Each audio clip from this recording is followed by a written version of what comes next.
சரி,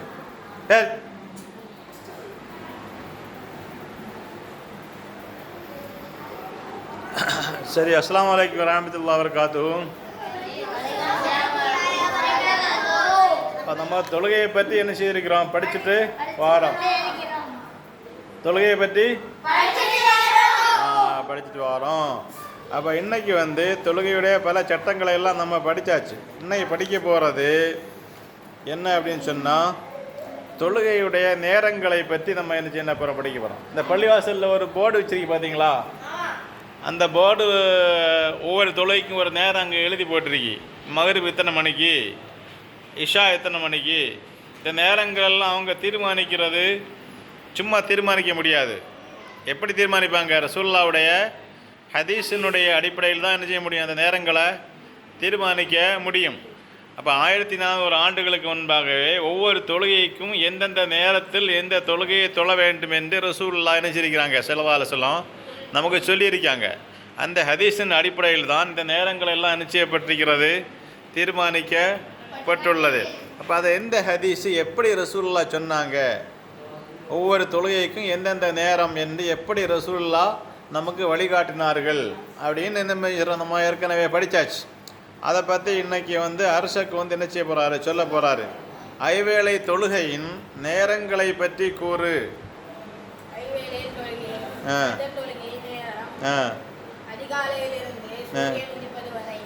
ஃபஜ்ர் தொழுகை நேரம் அதிகாலை நேரத்திலிருந்து, பாங்கு சொல்லுவாங்க இல்லையாடா, அந்த பாங்கு சொல்லக்கூடிய அந்த அதிகாலை நேரத்திலிருந்து சூரியன் உதிப்பது வரை. சூரியன் உதிப்பதுன்னு சொன்னால் என்னது, நாங்கள் எழுதி போட்டிருக்கீங்க அந்த போர்டில் பார்த்தியா, உதயம் எழுதி போட்டிருக்கு இல்லையா. நமக்கு இங்கே ஊரில் இருந்து பார்த்தா 7 மணிக்கு தான் தெரியும் சூரியன். இல்லை, கடற்கரையெல்லாம் சீக்கிரம் தெரியும். 6 மணிக்கே என்ன செய்கிறோம், கடற்கரையெல்லாம் தெளிவாக இருக்கும், மரங்கள் வீடுகள் ஒன்றும் இல்லாததுனால தெளிவாக தெரியும். அப்போ அந்த போர்டில் எழுதி போட்டிருக்காங்க பள்ளிவாசலில் உதயம் எழுதி போட்டிருக்காங்க இல்லையா. 6 மணி, 6:10, 6:05, 6:20 இந்த மாதிரி கொஞ்சம் கொஞ்சம் மாறி என்ன செய்ய வரும். இந்த உதயம் வரை என்ன செய்யலாம், சுபுகு தொழுகை சொல்லு தொழுது கொள்ளலாம். சரி, அப்போ டெய்லி ஒரு ஆள் உதயம் 6:10 உதயமாக இருந்தால் சூரியன் உதிப்பதற்கு 5 நிமிஷத்துக்கு முன்னாடி தொழுதா போதுமா? அப்படி என்ன செய்யக்கூடாது, தொழக்கூடாது. எல்லாரும் ஜமாத்தாக என்ன செய்ய வேண்டும், தொழ வேண்டாம். அப்போ தான் சூரியன் உதிப்பது வரை தொழலாம் அப்படின்னு சொன்னால் என்ன அர்த்தம்?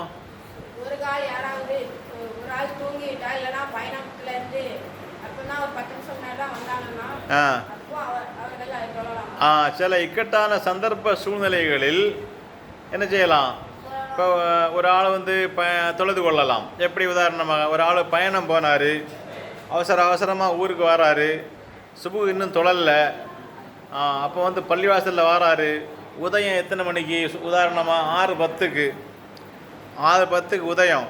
இவர் 6 மணிக்கெல்லாம் வந்துட்டார் பள்ளிவாசலுக்கு. இனி 10 நிமிஷம் மிச்சம் இருக்குது இல்லையா. அப்போ இந்த மாதிரி நேரங்களில் உடனே உதவி செய்து உடனே சுபு என்ன செய்திடலாம், காரணம் இன்னும் நேரம் இருக்குது 10 நிமிஷம்.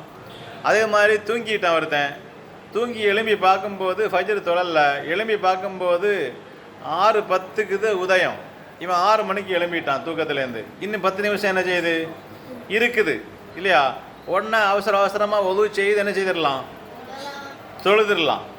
அப்போ இது மாதிரி சில இக்கட்டான சில சூழ்நிலைகளில் சந்தர்ப்பங்களில் இந்த உதயம் வரை என்ன செய்யலாம், தொழுது கொள்ளலாம்.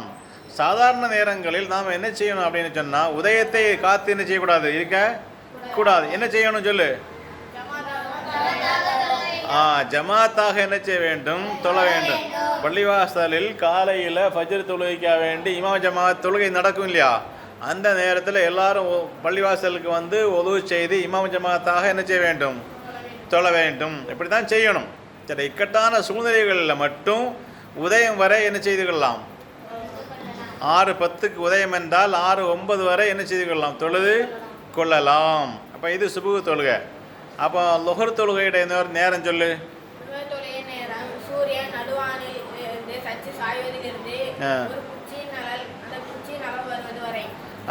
சூரியன் நடுவானில் இருந்து சற்று சாய்வதிலிருந்து, சூரியன் 12 மணிக்கெல்லாம் நடுவானில் இருக்கும்.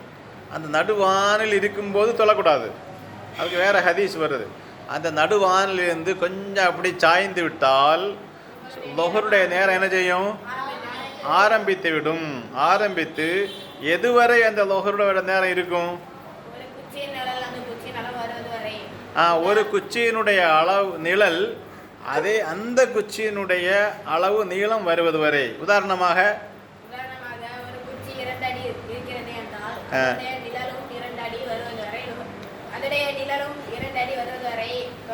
தொழலாம். எப்படி? உதாரணமாக ஒரு குச்சியினுடைய அளவு 2 அடி இருக்கிறது. அப்போ அந்த குச்சியினுடைய நிழல் அதே 2 அடி வருது. அது வரை என்ன செய்யலாம்? எதை தொழலாம்? லுஹரை என்ன செய்து கொள்ளலாம்? தொழுது கொள்ளலாம். ஆனால் அந்த குச்சி 2 அடி குச்சிக்கு 2 அடி குச்சி நிழலை விட அதிகம் வந்து விட்டால் லுஹருடைய நேரம் என்ன செய்துவிடும்? லுஹருடைய நேரம் முடிந்துவிட்டு அசருடைய நேரம் என்ன செய்விடும்? ஆரம்பித்து விடும். சாச்சா சரி, அப்போ லுஹர் முடிஞ்சது. அசருடைய நேரம் சொல்லு. அசரு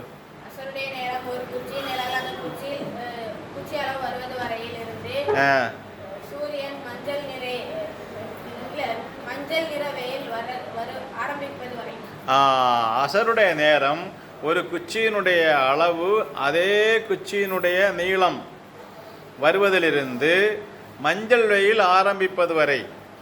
மஞ்சள் வெயில் 4-5 மணியெல்லாம் ஆகும்போது மஞ்சள் வெயில் வரும். அந்த மஞ்சள் வெயில் ஸ்டார்ட் ஆகிட்டா அசருடைய நேரம் என்ன செய்திடும்? முடிந்துவிடும். அதுக்கப்புறம் அசர் என்ன செய்யக்கூடாது? ஏன்னா அசருடைய நேரம் முடிஞ்சிடும். ரசூலுல்லாஹ் சொல்கிறாங்க, மாலம் யஸ்ஃபர், மஞ்சள் வெயில் வராத காலமெல்லாம் அசரு தொழலாம். மஞ்சள் வெயில் வந்துவிட்டால் அசருடைய நேரம் என்ன செய்துவிடும்? முடிந்துவிடும். இதுதான் அசருடைய நேரம். ஆனால்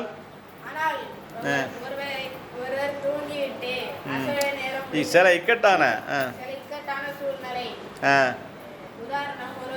இக்கட்டான சூழ்நிலைகளில் மட்டும்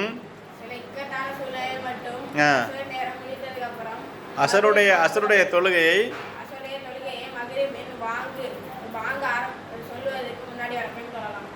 சில இக்கட்டான சூழ்நிலைகளில் மட்டும் அசர் தொழுகையை மகரிபுக்கு வாங்கு சொல்வது வரை தொழலாம். மகரிபுக்கு வாங்கு சொல்வதற்கு 1 நிமிஷம் வரை முன்னாடி வரை என்ன செய்யலாம்? இப்போ இக்கட்டான சூழ்நிலை அப்படின்னு சொன்னால் என்னது? உதாரணமா சொல்லு.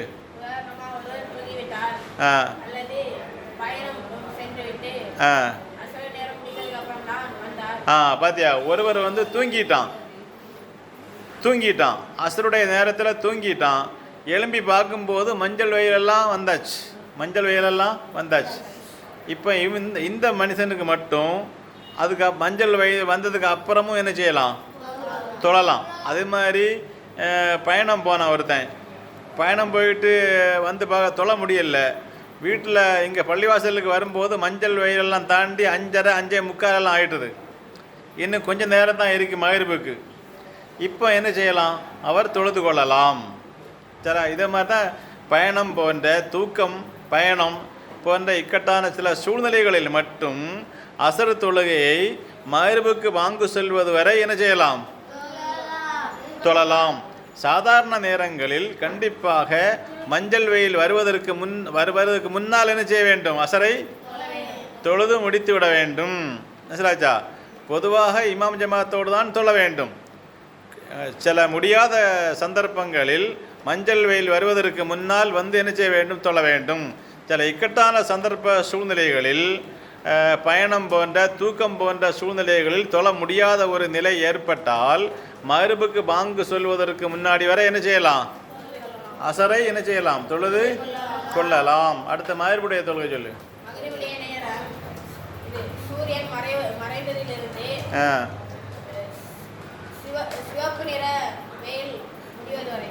சிவப்பு வானத்தில் தெரியும், அடிவானத்தில் தெரியும் சிவப்பு நிறம், செம்மேகம் என்று சொல்லுவார்கள். சிவப்பு நிறம் முடிவது வரை மகரிபுடைய நேரம். சூரியன் மறைந்ததிலிருந்து சிவப்பு நிறத்தினுடைய முடிவு வரை. சிவப்பு நிறம் முடிந்துவிட்டால் மகரிபுடைய நேரம் முடிந்துவிடும். முடிந்து என்ன செய்யும்? அடுத்து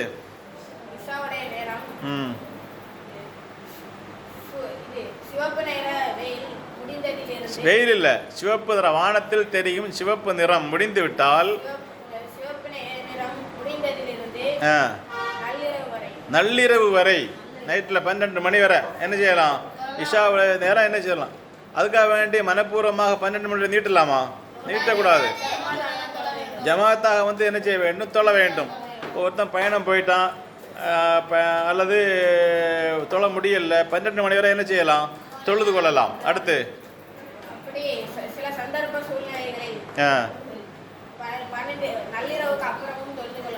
சில சந்தர்ப்ப சூழ்நிலைகளில் இந்த 12 மணிக்கு முன்னால், நள்ளிரவுக்கு முன்னால் ஒரு ஆளுக்கு தொழ முடியலைன்னு வைங்களேன், அந்த நபர்கள் நமக்கு என்ன செய்யலாம்? 12 மணிக்கு பின்னாடி ஃபஜர் தொழுகைக்கு முன்னாடி வரை என்ன செய்யலாம்? தொழுது கொள்ளலாம். பயணம் போன்ற, தூக்கம் போன்ற காரணங்களிலால் அல்லது நோய் போன்ற காரணங்களால் ஒருவருக்கு தொழ முடியாத ஒரு நிலை ஏற்படுகிறது. அந்த மாதிரி ஒரு சூழ்நிலைகளில் ஃபஜருக்கு முன்னாடி வரை என்ன செய்யலாம்? தொழுது கொள்ளலாம். பொதுவாக நள்ளிரவு வரைத்தான் என்ன செய்ய வேண்டும்? தொழ வேண்டும். சில இக்கட்டான சந்தர்ப்ப சூழ்நிலைகளில் ஃபஜர் தொழுகைக்கு முன்னாடி வரை என்ன செய்யலாம்? இஷாவை தொழுது கொள்ளலாம். புரிஞ்சுதா? ஆமாம். அஸ்ஸலாமு அலைக்கும் வரஹ்மத்துல்லாஹி வபரகாத்துஹு.